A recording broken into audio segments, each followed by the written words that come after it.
Hello friends, आप लोग कैसे हैं। आज मैं आपके लिए लाई हूँ एक नई स्टोरी, संगत बदलो जीवन बदलेगा की कहानी। कई वर्षों पहले की बात है। किसी पहाड़ी पर चोरों का एक बहुत बड़ा ग्रुप रहता था। उनका काम किसी भी गांव में जाकर चोरी करना होता था। लूटे हुए धन को चोर अपने सरदार को लाकर देते थे।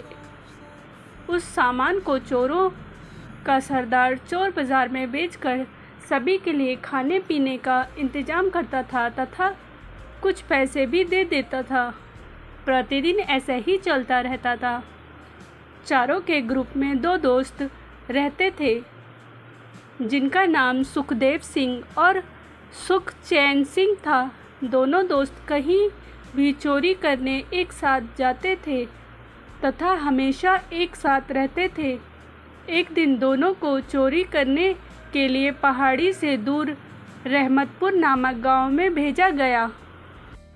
वह गांव में पहाड़ी से बहुत दूर होने के कारण दोनों दोस्त चोरी करने के लिए जल्दी निकल गए। रहमतपुर गांव में पहुंचकर दोनों ने देखा कि उस गांव में एक सत्संग चल रहा था, जिसके कारण गांव के सभी लोग जाग रहे थे। दोनों दोस्तों ने सोचा कि अभी किसी घर में चोरी करना खतरे से खाली नहीं होगा। हम लोग पकड़े जा सकते हैं, जिसके कारण हमारी पिटाई भी हो सकती है। सुखदेव और सुखचैन कुछ देर वहीं बैठ गए, सत्संग सुनने लगे। सत्संग में गुरुजी अच्छी अच्छी बातें सुना रहे थे।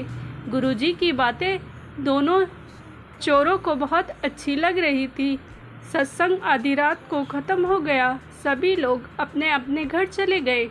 दोनों दोस्त भी चोरी करने के लिए घर की तलाश में लग गए। उन दोनों को एक ऐसा घर दिखाई दिया जहां पर सभी लोग सो गए थे और उस घर में घुसने के लिए उनको एक आसान रास्ता भी मिल गया था। दोनों दोस्त जल्दी से उस घर में घुस गए और बहुत सारा सामान इकट्ठा कर बांध लिया। जब दोनों दोस्त उस घर से बाहर निकल रहे थे, तभी सुखदेव को रसोई घर दिखाई दिया जहां पर अच्छे अच्छे पकवान बनकर रखे हुए थे। दोनों दोस्त को जोरों की भूख लगी थी, जिनके कारण रसोई घर में जाकर खूब सारा खाना खा लिया। सुखदेव ने कहा, चलो जल्दी सामान उठाओ, यहाँ से निकलते हैं। तभी सुखचैन गुरुजी की बातें याद आई। उसने कहा, जो खाना हमने खाया है उसमें नमक था। सत्संग में गुरुजी बोल रहे थे कि हम जिसका नमक खाते हैं उसके साथ नमक हरामी नहीं करनी चाहिए। दोनों दोस्त ने हाँ में हाँ भरी और चोरी किया हुआ गट्टर उसी घर में छोड़कर पहाड़ी के लिए चले गए। दोनों दोस्तों को खाली हाथ देख सरदार ने कारण जानना चाहा। सुखदेव और सुखचैन ने अपने सरदार को सारी बात सच सच बता दी, जिसके लिए चोरों का सरदार बहुत गुस्सा हुआ और उन दोनों को अपने गिरोह से निकाल दिया। अब दोनों दोस्त बहुत परेशान हो गए और सोचने लगे कि हमें अब खाने पीने को कहाँ से मिलेगा। सुखदेव ने कहा, घबराओ मत, जो भी होगा अच्छा होगा।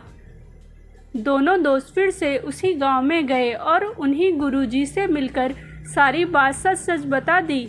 उन दोनों की बातें सुनकर गुरुजी बहुत खुश हुए और दोनों को अपने सेवादार के रूप में रख लिया, जहां पर उनको अच्छा अच्छा खाना पीना को मिलने लगा। इस तरह से दोनों दोस्त ने सच्चाई का दामन थाम लिया और अपना पूरा जीवन भक्ति में लगा दिया। नैतिक सीख, संगत ही इंसान को बनाती या बिगाड़ती है। स्टोरी अच्छी लगी हो तो प्लीज़ लाइक एंड सब्सक्राइब ज़रूर करें। मिलते हैं नेक्स्ट